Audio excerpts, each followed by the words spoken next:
سڵاوتان لێبێ خۆشەویستان. لەم زنجیرە ڤیدیۆیەدا کورتکراوەی زنجیرە کتێبێک بڵاو دەکەینەوە. ناونیشانی کتێبەکەمان مەملەکەتی نورە کە لەلایەن نووسەری بەناوبانگ مامۆستا ماکوان کەریم کاری نووسینی بۆ کراوە. ئەم کتێبە بریتیە لە ڕۆمانێک کە باز لە ژیاننامەی پێغەمبەری خودا دەکات صلی الله علیه وسلم. جیاوازی ئەم کتێبە لەگەڵ کتێبەکانی تر ئەوەیە کە ژیاننامەی پێغەمبەری خودا بە شێوازێکی زۆر جیاواز باس کراوە وەکو ڕۆمانێک. هەروەها کەسایەتی مامۆستا ماکوان کەریم وەکو کارەکتەرێک لە ڕۆمانەکەدا بەشدارە بۆ ئەوەی چێژێکی زیاتر ببەخشێ بە کەسی خوێنەر و بە ئاسانی تووشی ساردبوونەوە نەبێت لە خوێندنەوەی ژیاننامەی پێغەمبەر صلی الله علیه وسلم. ئەوەی دەمەوێت پێتانی بڵێم ئەوەیە ئەم کتێبە ژیاننامەی پێغەمبەر صلی الله علیه وسلم بە شێوازێکی زۆر ناوازە باز دەکات، بەڵام ئەو چیرۆکانەی کە ماکوان کەریم بەشداری مەیدانی تێدا کردووە لە ژیانی ڕاستیدا ڕووی نەداوە، بەڵکو نووسەر تەنها خۆی کردوتە کارەکتەرێک و لە باسی ژیاننامەکەی پێغەمبەری خودا بەشداری کردووە. واتە ئەو ڕووداوانی کە باز دەکرێن لەبارەی پێغەمبەرەوە صلی الله علیه وسلم هەمووی لە ژیانی واقعیدا ڕووی داوە، بەڵام نووسەری ئەم کتێبە بۆ ئەوەی چێژی زیاتر بە خوێنەر ببەخشێ ڕووداوەکان وەکو کارەکتەرێک باز دەکا کە لە سەردەمی پێغەمبەردا ژیابێت. ئەم زنجیرە ڤیدیۆی ئێمەش تەنها کورتکراوەیەکە دەربارەی ئەو کتێبە، واتە تەواوی کتێبەکە باز ناکەین و بەشێکی زۆرمان لە کتێبەکە بڕیوە، تەنها ڕووداوە سەرنجڕاکێشەکانتان بۆ باز دەکەین. دەتوانن کتێبەکە بخوێننەوە بۆ ئەوەی بە باشترین شێواز شارەزای ژیاننامەی پێغەمبەر بن صلی الله علیه وسلم. هەروەها دەتوانن زیاتر پشتگیری ئێمەش بکەن لە ڕێگەی لایککردنی ڤیدیۆکە و سەبسکرایبکردنی کەناڵەکەمان. ئێستاش با دەست پێ بکەین. چیرۆکەکەمان بەم جۆرە دەست پێ دەکاتەوە. لە دوای ئەوەی کە چوومە ئەو جێگایی کە منداڵەکە دەگیریا و هاواری دەکرد، دایکە با بڕۆینەوە بۆ شاری مەککە. بۆم دەرکەوت کە ئەو منداڵە پێغەمبەری خودایە صلی الله علیه وسلم. چوومە ئەو جێگای لی وەستا بوون، تەماشام کرد گۆڕێکە. بۆم دەرکەوت دڵنیا بوومەوە ئەوە گۆڕی دایکی پێغەمبەری خوایە صلی الله علیه وسلم. لەسەر گۆڕەکە دانیشتم و بیرم لەوە کردەوە کە ئەم ڕووداوەم بە دەرز وتۆتەوە. خۆم هاتەوە بیرم کە پێغەمبەری خوا بۆ سەردانی گۆڕی باوکی دەچێ بۆ ماڵە خاڵوانی بۆ یەکەم جار لە شاری مەدینە. کەسی لەو شوێنەدا دایکی لە دەست ئەدات و دەگەڕێتەوە بۆ شاری مەککە. لەسەر گۆڕەکە هەڵسام تا شوێن ئەو ئافرەتە بکەوم کە منداڵەکی پێیە. دڵنیا بووم ئەو منداڵە پێغەمبەرە صلی الله علیه وسلم. ئەو ئافرەتەش ناوی ئەیمەنە، چونکە دەمزانی کە ئەوان دەمبنەوە ناو شاری مەککە، دەگەمەوە بە نومەیر. لەسەر گۆڕەکە هەڵسام کەوتمە شوێن ئەو منداڵ و ئافرەتە کە لە دوورەوە بەدیم دەکردن وەکو ڕەشاییەک، نەمدەویست لێم ون ببن. شوێنیان کەوتم لە ڕێگادا زۆر ماندوو دەبووم. هەر کات لێیان نزیک بوومایەتەوە خۆم دەهێشتەوە بۆ ئەوەی هەر لە دوورەوە بە دوایاندا بڕۆم. لە هەر شوێن و دەوارێکا کە دەمبینی لام ئەدا. پارەی نومەیرم پێبوو، شیر و ئاوم دەکڕی.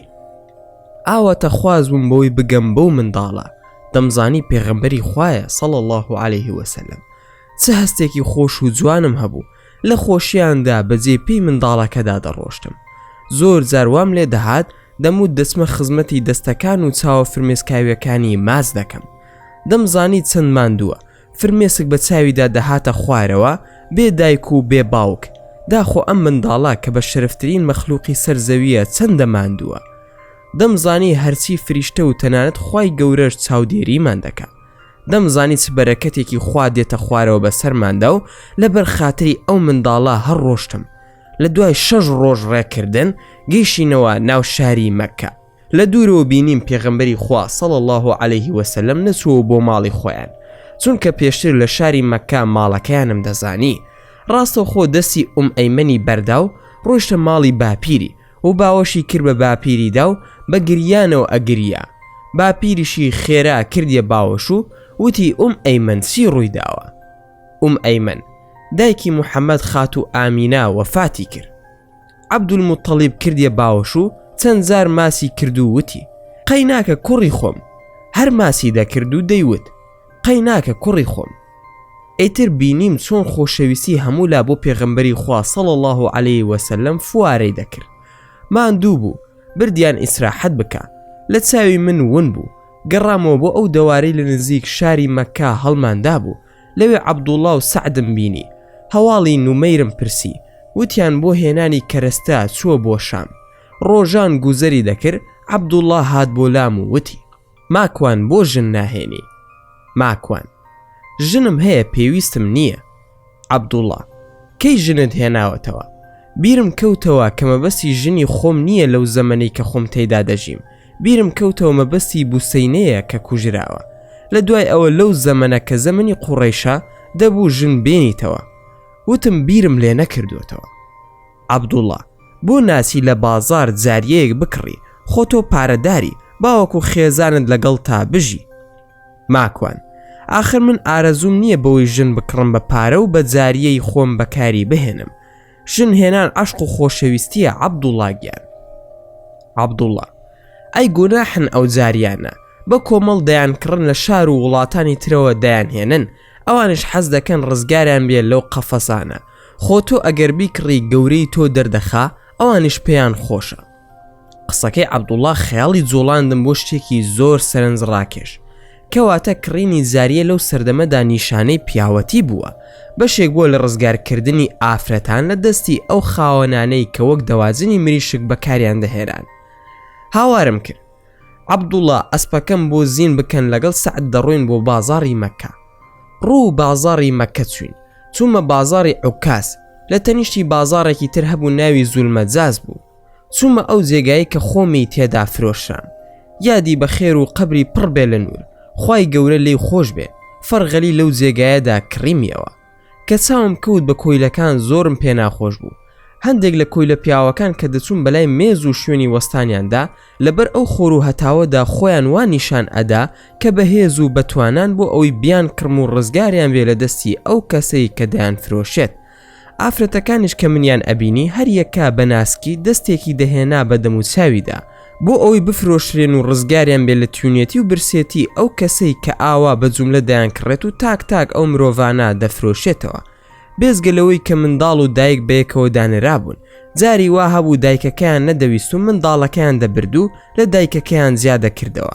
بەڕاستی دڵتەنگ و کارەسات بوو، بۆیە تەماشایەکی مەکەم کردەوە و سەیرێکی کەعبەم کرد و وتم: خوایە گیان زوو بینێری. ئینجا تەماشای ئەو خەڵکەشم دەکرد هەموو خوێن سارد وەک ئەوەی هیچ ڕووی نەدا بێت وا بوو. خۆشم خەریکی کڕینی 4 ئافرەت بووم، یەکێک بۆ خۆم و یەکی دانەیەکیش بۆ ئەوانی تر، عەبدوڵڵا و سەعد و نومەیر. وتم خۆ ئەگەر نومەیریش نەیویست هەر هەڵی دەگرین لە ژێر چادر و دەوارەکەماندا نان دروست بکات و ڕزگاریشیان بێت لەم کەسانە. بە سەعد و عەبدوڵڵام وت: بڕۆن سەر و دانە هەڵبژێرن و لە کۆتاییدا پارەکەیانمدا و گەڕاینەوە. کە تەماشای ئەو 4 ئافرەتم کرد وەکو ئەوە وابوو هاتبێتن بۆ بەهەشت.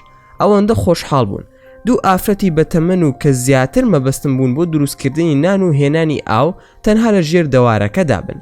دوانیشان بۆ عەبدوڵڵا و سەعد وەکو خێزانی خۆیان لەگەڵیاندا بژین و ئازادیان بکەن ماڵ و منداڵ پێک بهێنن. ئەو ئێوارە خواردنێکی زۆر خۆشیان بۆ دروست کردین کە تامەکەی ئێستاش لە ژێر دانمدایە.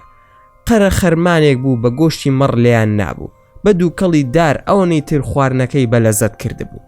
چەند شەوێ مامەوە لە چاوەڕوانی هاتنەوەی نومەیردا بووم لە شام، بەڵام شەوێکیان درەنگ دایان بەسەرماندا هەمومانیان دیل کرد و بردیانین. دوای ئەوەی بۆمان دەرکەوت چەتەی بادەی دەوروبەرەکانی مەککە بوون، ئەو ئێوارە ئەوەی فریامان کەوت ئەو 2 ئافرەتە بەتەمەنەکە بوون کە بە شمشێرەوە خۆیان کرد بە پشتیاندا بە تیرکەوانی گڕکاوی دەوارێکی خۆمانیان سوتاند و هەموو ئەسپ و وشترەکانی ئەوانیشان پەرت و بڵاوە پێکرد. منیش لە خۆشی ئەو کارێکە کردیان هەردووکیانم ئازاد کرد. پێم وتن: ئازادم کردن لە مانەوەتان و لە ڕۆشتنتان، ئەگەر بڕۆن پارەتان ئەدەمێ بۆ ئەوەی توێشی و ڕێگاتان هەبێ. یەکێکیان ناوی ئاسە بوو، وتی: ئەگەر ڕازی بیت لێرە دەمێنینەوە، پێمان خۆشە خزمەتکاری ئێوە بکەین.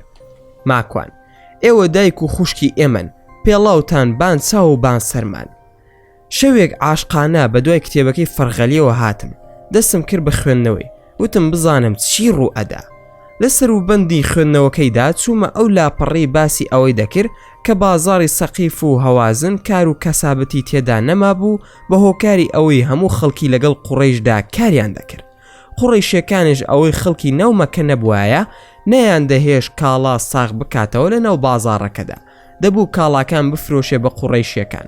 ئەمەش بۆ هۆکاری ئەوەی کە هەوازن و سەقیف بیر لەوە بکەنەوە هێرش بکەنە سەر شاری مەکە. گەورە پیاوانی هەوازن و سەقیف دەترسان لەوەی کە قوڕەیش سەرکەوێ بەسەریاندا، هەروەک چۆن خوای گەورە فیلەکانی لەناوبەر لە ڕێگەی تەیرول ئەبابیل.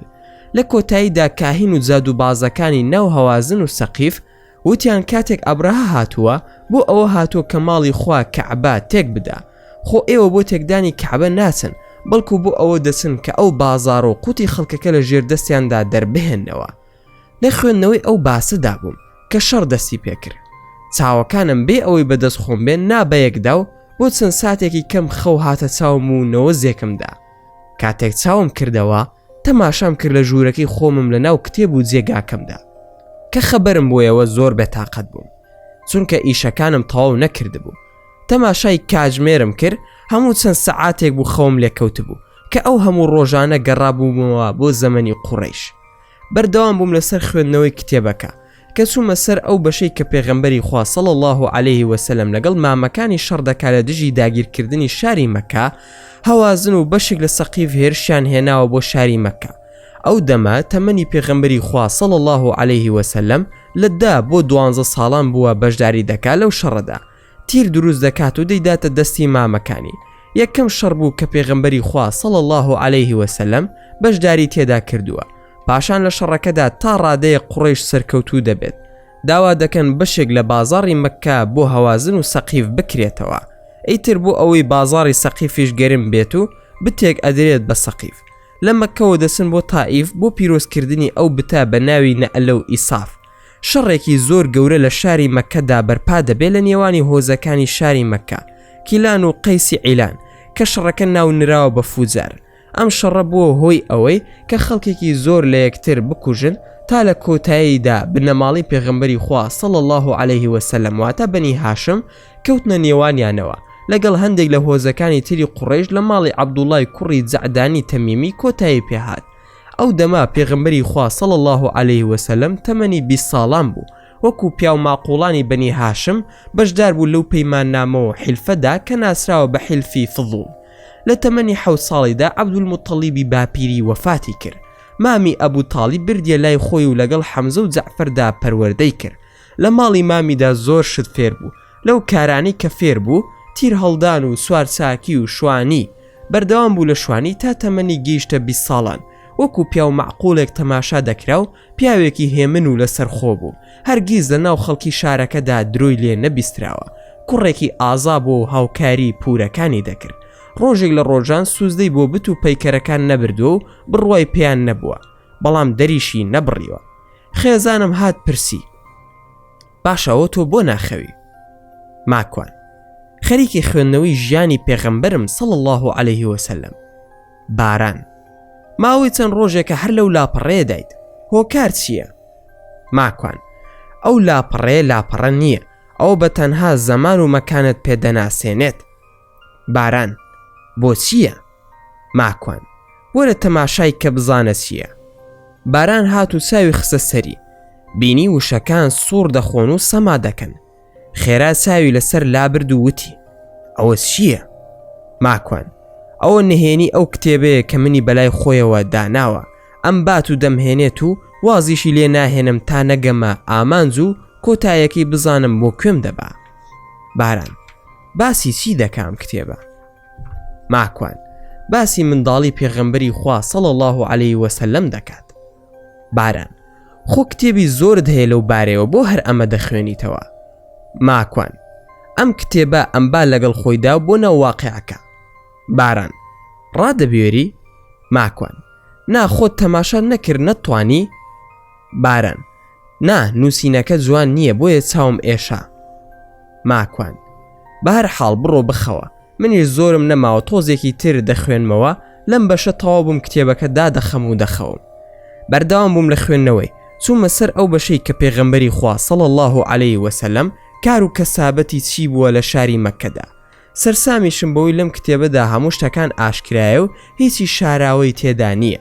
هیچ کەسێکیش لەسەر ئەم زەویەدا ژیان نامەی بەو شێوەیە نەنووسراوەتەوە.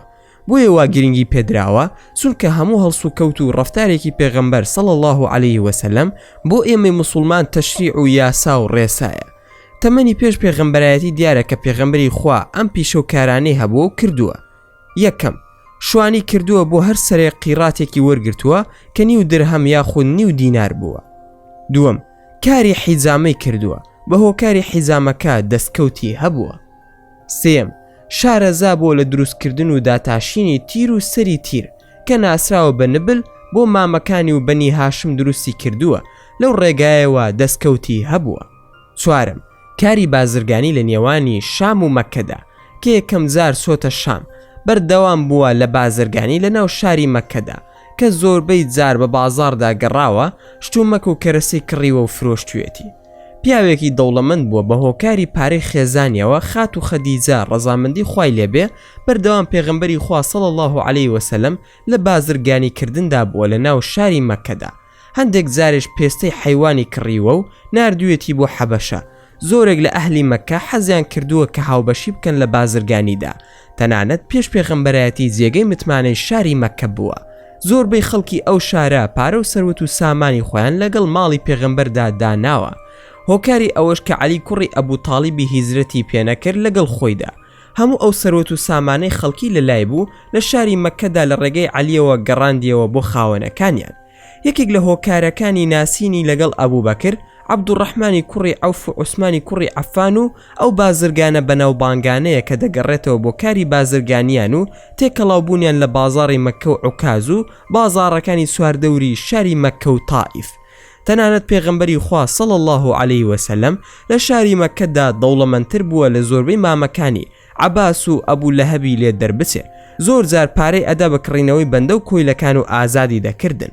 لەگەڵ ئەبوو بەکردا مزگەوتێکیان لە شاری مەکە دروست کردبوو لە تەنیژ ماڵی ئەبوو بەکردا. زۆرێک لە کاری بانگەواز دەوێ و لە ماڵی ئەرقەمی کوڕی ئەرقەم دەکرا. تەنانەت خەرجی بانگەوازەکە لە ڕێگەی پێغەمبەرەوە بووە دوای ئەوەی کە پێغەمبەر خۆی زیاتر خەریکی بانگەواز بوو.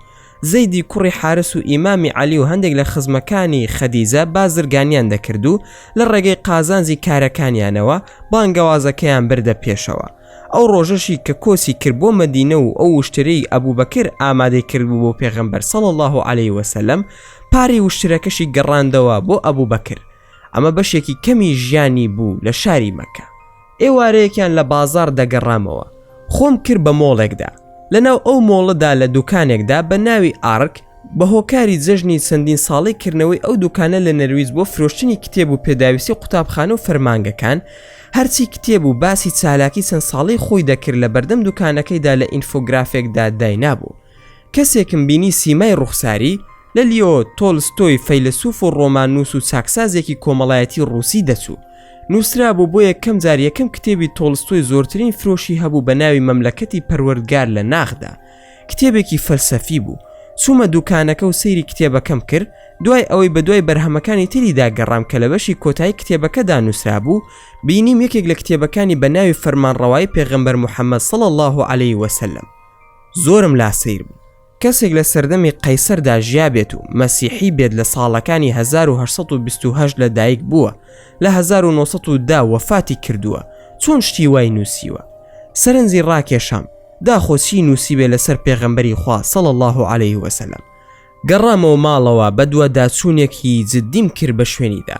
زۆرێک لە سەرچاوەکان گەڕام تا دۆزیمەوە سپەی وەندێک لە نێوانی ئەو گەیشتنی بە ئیسلام و ناسینی محەممەد پێغەمبەری خوا صلی الله عليه وسلم کە بووم دەرکەوت. ئەم پیاوە گەورەیە تەنها گەیشتووە بە خزمەتی چلفەرمودەی ئیمامی نەوەوی بە زمانی ئینگلیزی لەو سەردەمەدا وەرگێڕدراوە. تەنها ئەوانەی خوێندوتەوە. کتێبەکەیم دۆزیە و خوێنمەوە.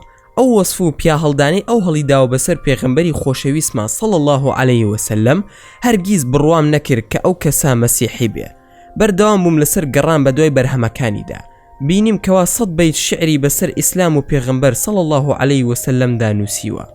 کە خوێنمەوە تا ئەم سەردەمەشی لەسەر بێ، هەرگیز بڕوام نییە ئەو کەسا یاخود ئەو فەیلسوفە مسلمان نەبوو بێت، چونکە بە ئیمان و خۆشەویستیەکەوە قسە لەسەر پێغەمبەری خوا دەکات صلی الله عليه وسلم، مەگەر ئەحمەد شەوقی ئەوەندە بەیت و قەسیدەی جوانی بۆ پێغەمبەر صلی الله عليه وسلم نووسی بێ. لە فەیسبوک نووسینێکم پۆست کرد لەسەری وەکو پیشەی هەمیشەی مولحید و نەخوێندەوارەکانی کورد کە ئاگایان لە ئیسلام نییە هەموو دەیانوت ماکوان لە خۆیەوە شت دەنووسێت و درۆ بەدەم خەڵکیەوە دەکا. دوای ئەوەی کە کتێبەکەم بۆ دانان و سەرچاوەکانم خستە بەردەستیان بە دڵنیایە و مولحیدی کوردی و علمانیەکان بەگشتی زۆر بێچاوڕوون و خۆیان هیچ تەریق ناکەنەوە، خاوەنی ئینسافیش نین، بەڵکو کاتێک تەریق دەکرێتەوە بێدەنگ دەبن و دەستنە دواوە. کوڕێکی هاوڕێم بە ناوی ڕێباز لە زانکۆی پاریس دەیخوێن، پەیوەندی پێوە کردم. ڕێباز: کاک ماکوان، پرسیارێکم هەیە. نووسینێکتم بینیە و لەسەر تۆڵستۆی لە تۆڕە کۆمەڵایەتیەکان، بەڵام دەمەوێت پرسیاری ئەوەت لێ بکەم. ڤۆڵتێر شانۆگەریەکی نووسیەوە لەسەر محەممەد صلی الله عليه وسلم، ئایا تا چەند ئاگاد لێیە؟ ماکوان: ئاگام لێیەتی و ئەوەندەی بزانە مولحیدەکان و بێدینەکان بەکاری دەهێننەوە بۆ ئەوەی گوایە لەو شانۆگەریەدا باسی ناشرینی پێغەمبەری خوا صلی الله عليه وسلم کراوە، هەرچەندە شانۆگەریەکەم نەخوێندوتەوە. ڕێباز: کاک ماکوان، بیخوێنەرەوە، بەڵام پێش ئەو شانۆگەریە بزانە بۆچی دەرکراوە و چۆن گەڕاوەتەوە. من خۆم زۆر سەرسامم بە فرانسیس ڤۆڵتێر. لە زانکۆ زۆرێک لە پەیڤ و دید و تێڕوانینە سیاسیەکانی کە بەشێکە لە منهەجی بەشی ئێمە لە زانستە سیاسیەکان دەخوێنم. ئەوەی سەرنجی ڕاکێشام ئەوە بوو لە زانکۆیەکی وڵاتی فەڕەنسا کە وڵاتی ئەلمانیە و زۆر خۆی بە ئەلمانی دەزانێ لە پلەبەندیدایە بۆ ئەو بوارە نایەوێت بێتە خوارەوە. لەو پلەیەکیەدا خۆی بە خاوەنی شۆڕشی ئەلمانی دەزانێت. لەگەڵ ئەوەشدا وەسفێکی ئەو بیرمەند و ناسراوی بواری ئەلمانیە زۆر بە جوانی وەسفی ئیسلام دەکا. کە ڕێباز وای وت بەجێم هێشتومە سەر سەرچاوەکان. شانۆگەریەکەم خوێندەوە، هەر 5 فەسڵەکەی بە مەشهەدەکانیەوە کە تەماشام کرد لە ڕاستیدا ئەم ناوە وەرگیراوە لە ناوە جەزائیرەکەوە، هیچ پەیوەندی بەسەر ئیسلام و پێغەمبەری خواوە صلی الله عليه وسلم نییە. بەڵکو پێش نووسینی ئەو شانۆگەریە زۆر شتی جوان و سرنجڕاکێشی لەسەر ئیسلام و محەممەد صلی الله عليه وسلم وتووە کە جێگای بایەخەو لە زۆرێکی خەڵکی شاراوەیە، بە تایبەت لە ناو علمانیە کوردەکان و مولحیدەکانی. هەروەها لە کتێبەکە بینیم گۆتی شاعیر و فەیلسوفی گەورەی ئەڵمانی نامە بۆ سەرکردەی ئەو سەردەمەی فەڕەنسا دەنێرێت و بۆی باز دەکات. دەڵێ ئەو شانۆگەریە مەبەستی پێی خودی محەممەد نییە، بەڵکو ئەوە مەبەست تەنها دەسەڵاتی کڵێسا و دەرەبەگ و پیاوانی ئاینی کڵێسایە، چونکە گۆتی زیاد لە 100 شعری هەیە لە وەسفی پێغەمبەری نازداردا صلی الله عليه وسلم. لە وەسفی قورئاندا لە شەوی لەیلەتول قەدر گەورەترین ئاهەنگ بۆ قورئان دەگێڕێت. دەقی قسەکانی ڤۆڵتێرم بینی لەسەر ئیسلام و خودی پێغەمبەر صلی الله عليه وسلم. کەشتی ئەوەندە جوانی نووسی بوو بڕوام نەکرد کە ئەم پیاوە خۆی بە فەیلسوف و پێشەوەی ئەلمانیەت بزانێ. لە یەکێک لە نامەکانی وەکو ڕیسالە وایە و دەبێتە کتێب و کۆتا کتێبێتی لە ساڵی 1770 زاینی نووسیوێتی دشت بە دەسەڵاتی مەسیحی و کڵێسا تێیدا دەڵێت. قسەکەی وەکو خۆی دەهێنم، لە ڕاستیدا ئاینی محەممەد صلی الله عليه وسلم ئاینێکی پڕ حکمت و پاکە و لە هەمان کاتدا مرۆڤ دۆست و ڕقا. هەر خۆی ڤۆڵتێر قسەکانی شیکاری بۆ دەکات و دەڵێ کە دەڵێم حکمەتی تێدایە دوورە لە شێتی و هاوبەشدانان بۆ خوای پەروەردگار. ئیسلام خاوەنی وشەی تەلیسماوی نییە کە دەژڵێم ڕق و توندە هەموو جۆرە مەی و قومارێ قەدەغە دەکات و لایەن حرامە. فەرمانیشی کردووە بە 5 نوێژ لە ڕۆژێکدا و پاکیشە، چونکە ڕێگەی داوە و دەستنیشانی کردووە کە فرەژنی لە سوار ئافرەت زیاتر نەبێ. کە دەژڵێ مرۆڤ دۆستیە لەبەر ئەوەیە کە فەرمانی کردووە بە دەستگیرۆی هەژاران و فەرمانەکەی زیاترە لە فەرمانی حەزکردن و شتێکی تریشی کە پێویستە زیادی بکەم ئەویش ئەوەیە ئاینێکی لێبوردەیە. هەموو ئەمانەم خوێندەوە بۆم دەرکەوت لە ڕاستیدا ئەوانەی قسە بە ئیسلام دەڵێن زۆر نەخوێندەوارن. ئەوانەی خوێندەوارن و فەیلسوفی گەورەی ئەم جیهانن چەند بە حورمەت و ڕێز و ئینساف و قسەیان لەسەر کردووە. لە خۆشەویستی پێغەمبەری خوا صلی الله عليه وسلم دەستم دایەوە کتێبەکەی فەرغەلی و بە خۆشەویستی ئەو خۆشەویستیەوە چوومە ناو باسەکانی. لە سەرەتای ئەوەدا بووم کە پێغەمبەری خوا صلی الله عليه وسلم کاتی ئەوەی بوو خێزان پێکەوە بنێت و لە تەمەنی 25 ساڵیدا بە هۆکاری ئەوەی کوڕێکی ڕازگۆ و ئیشکەر و خۆشەویست بوو لە شاری مەکەدا ناو ناوبانگی بەدەستپاک و ڕازگۆ دەرکرده بوو. ئیدارەی قافڵەیەکی بۆ ئافرەتێکی دەوڵەمەندی شاری مەکە کرد بە ناوی خەدیجە خاتون کچی خوەیلد.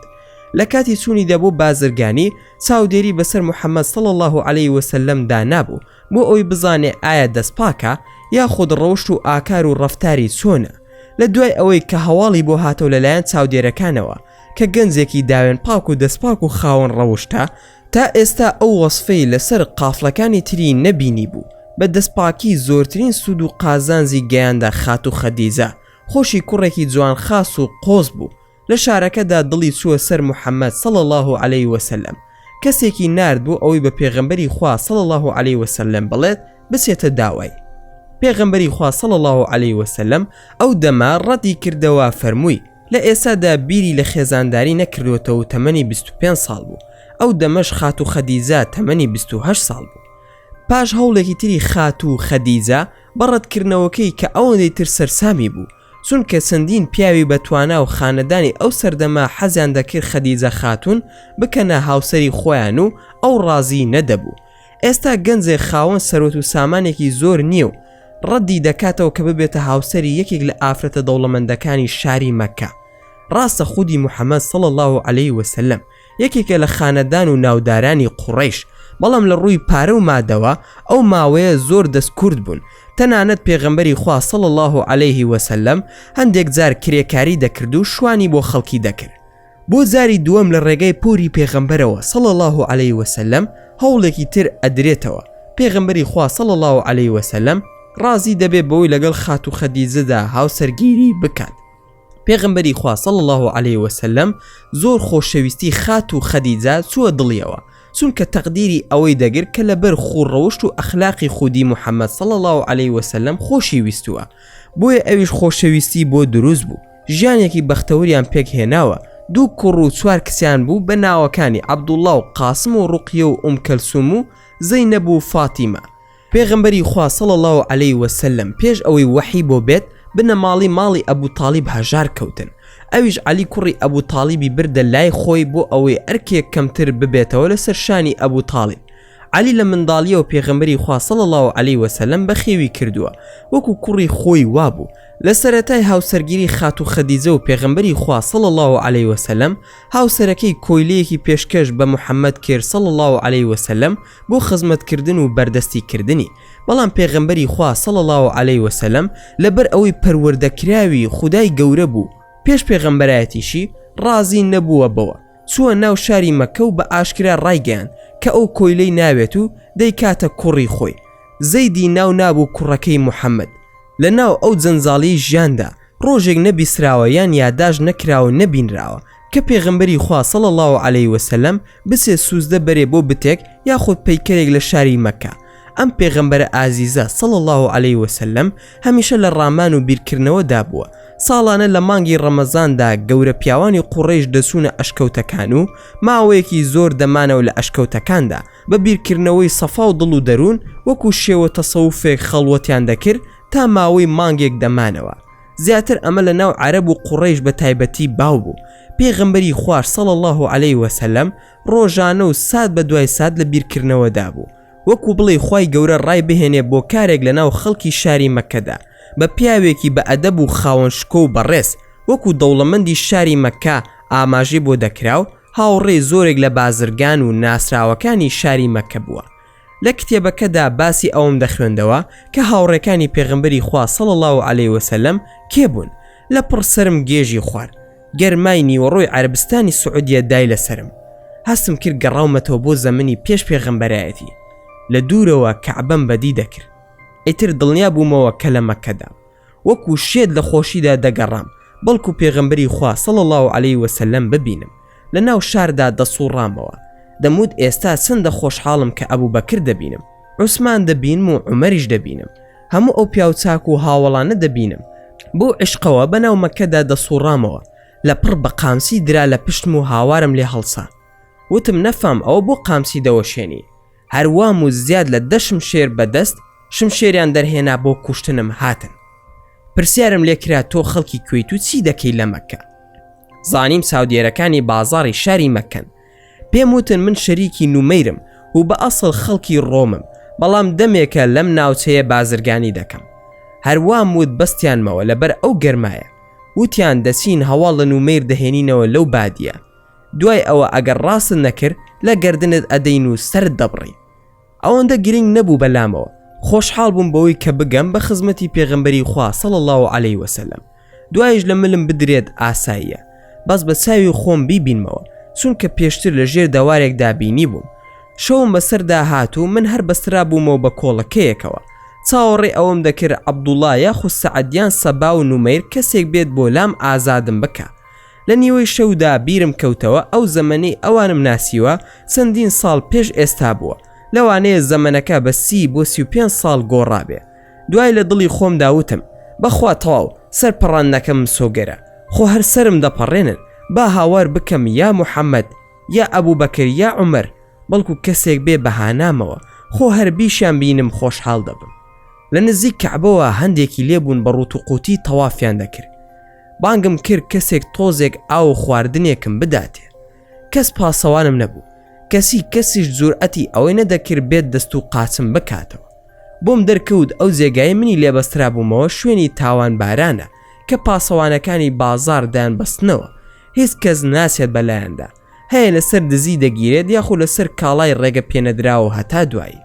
منیش لەو جێگایەدا بووم، هیچ کەس نەیدەتوانی بمکاتەوە مەگەر پاسەوانەکان کە بە فەرمانی دارەلنەدوەی قوڕیشی دانێرابوون، واتە شاری مەکە خاوەنی یاسا و دەستوری تایبەت بەخۆی بوو. بە هەر حاڵ لە دەمە و بەیانیدا کسێک هات لەگەڵ پاسەوانێکدا کردمیانمەوە و قاسەکانم هەمووی سڕ ببوون، ئەوەندە بە پێوە وەستا بووم هەر کردمیانمەوە کەوتمە سەرزەوی، ئاویان پێدام و خواردمەوە بە ئافرەتەکەم وت تۆکەیت. لێرە سیرۆکەکە ڕادەگری، هەوڵ دەدەین لە ڤیدیۆکانی داهاتوودا تەواوکەری ڕووداوەکان باس بکەین و زۆر سپاسان دەکەم کە تا ئێستا بینەری ڤیدیۆکە بوون. ئەگەر ڤیدیۆکەتان بەدڵ بوو ئەوە هەر ئێستا لایکی ئەم ڤیدیۆمان بۆ بکەن و هەروەها شێریشی بکەن لەگەڵ هاوڕێکانتاندا و لە بیرشتان نەچێت ئەگەر ئەتانەوێ هەمیشە بابەتی ناوازە لە کەناڵەکەی ئێمە ببینن ئەوە هەر ئێستا سەبسکرایبی کەناڵەکەمان بکەن و زەنگۆڵی تەنیشتی سەبسکرایبەکەش چالاک بکەن. دووبارە و سێبارە سوپاسان دەکەم بۆ تەماشاکردنی ڤیدیۆکە. تا ڤیدیۆیەکی تر و تا کاتێکی تر هەر شاد و بەختەوەر بن و خواتان لەگەڵ بێت و ئامانەتی خودا بن.